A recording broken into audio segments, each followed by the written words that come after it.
Assalamualaikum warahmatullahi wabarakatuh. Dan selamat pagi pemirsa yang dirahmati Allah Subhanahu wa Ta'ala, pemirsa setia Net TV Sulsel dimanapun Anda berada. Berjumpa lagi dengan saya, Redias Zahril, dalam program religi kesayangan Anda, apalagi kalau bukan Tapari Tausiah Pagi Hari.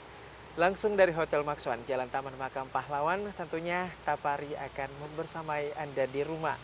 Dan saya tidak sendiri ya, di taman ini kita sudah kedatangan salah seorang ustadz yang ada di Makassar, dan beliau pada penampilan kali ini merupakan penampilan perdana.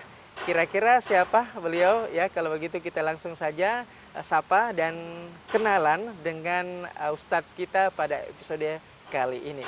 Assalamualaikum warahmatullahi wabarakatuh. Waalaikumsalam Masya warahmatullahi Allah. wabarakatuh. Bagaimana kabarnya Ustadz hari ini?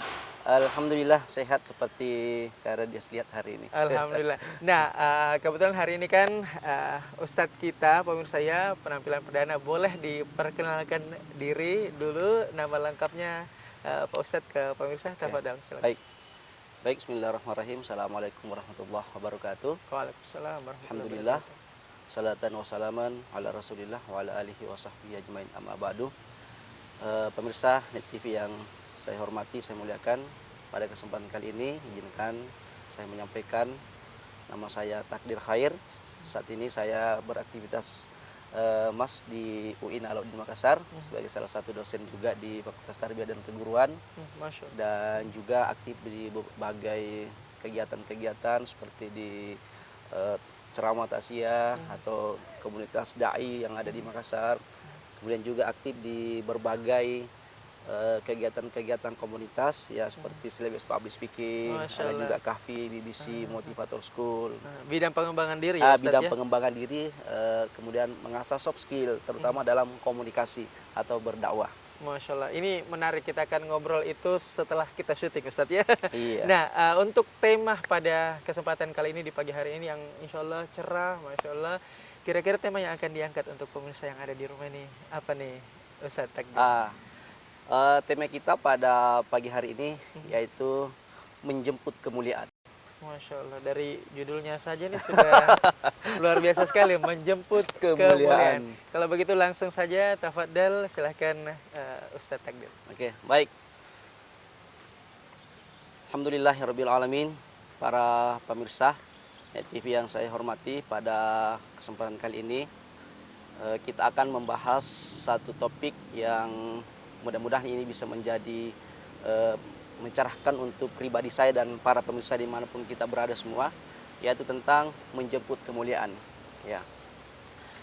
Pada dasarnya manusia itu makhluk yang mulia, yang terbaik, telah diciptakan oleh Allah Subhanahu wa Ta'ala, sebagaimana firman Allah Subhanahu wa Ta'ala ya dalam Quran suratin, laqad khalaqnal insana fi ahsani taqwim.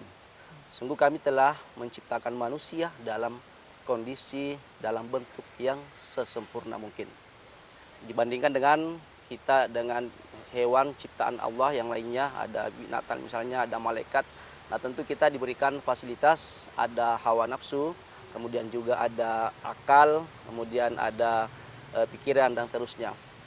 Akan tetapi perlu kita memahami, para pemirsa dimanapun Anda berada, bahwa sejatinya ketika kita sudah mengetahui bahwa kita ini adalah makhluk mulia yang diciptakan oleh Allah Subhanahu wa Ta'ala, kita tidak boleh berhenti hanya sampai kita ini mulia, tetapi kemuliaan itu harus kita jemput.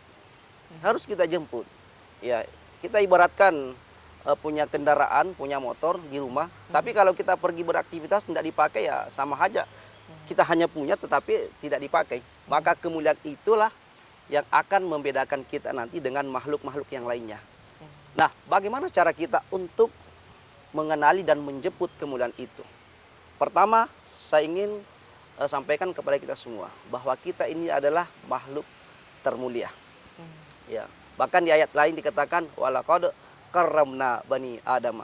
Sungguh kami telah memuliakan anak cucu Adam.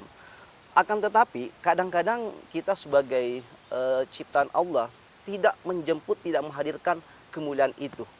Ya, kenapa? Karena kita tidak mempergunakan potensi yang Allah berikan kepada kita. Ya, tentu ada akal, ada pikiran, ya.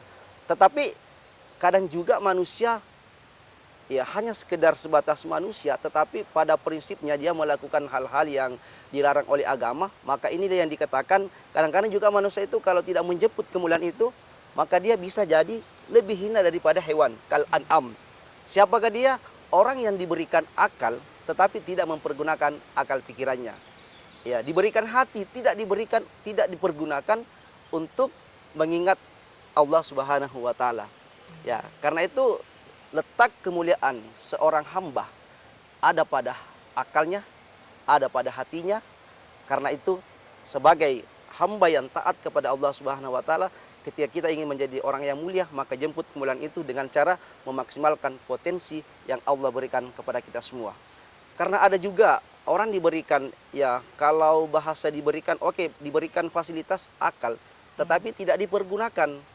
Ya, banyak orang punya akal merasa saya ini orang sehat, tetapi hal yang dilakukan, ya misalnya ada orang yang meninggalkan sholat 5 waktu, padahal dia merasa saya ini agama Islam, tapi pada prakteknya tidak menjalankan perintah Allah.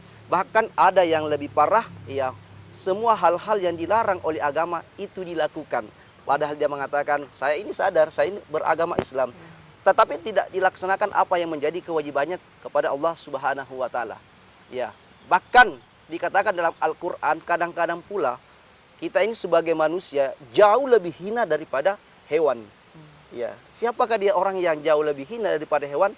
Itu tadi, diberikan hati, pikiran, akal, mata, tidak melihat tanda-tanda kekuasaan Allah Subhanahu wa taala. Sehingga dalam kehidupan sosial kita, kadang-kadang kita melihat ada orang yang bisa melakukan jauh lebih hina dibandingkan dengan perbuatan hewan. Kita contoh ya Kak, ya. Baru-baru ini kita lihat di televisi ya, ada salah seorang guru, ustadz malah, mencabuli beberapa santrinya. Itu sempat viral, Ustaz, itu sempat viral. Dan inilah yang dikatakan Al-Quran, memang dia punya akal, diberikan potensi akal, tapi tidak dipergunakan. Dan ini Allah menegaskan, dia ini jauh lebih rendah dibandingkan dengan hewan. Ya, kalau hewan menghamili saudara kandungnya biasa kan, menghamili ibunya biasa. Tapi kalau manusia menghamili santrinya, menghamili saudara kandungnya, na'udzubillah min dzalik. Oleh karena itu para pemirsa Net TV dimanapun kita berada, ya kemuliaan kita tergantung kita bagaimana menjemput potensi yang Allah berikan kepada kita semua. Gitu Kak. Masya Allah. Nah ini menarik sekali Ustaz, tapi kita akan jeda berikut. Kita akan kembali usai jeda berikut ini. Tetaplah bersama kami dalam program Tapari Tausiah Pagi Hari on Net TV, Sulsel TV masa kini.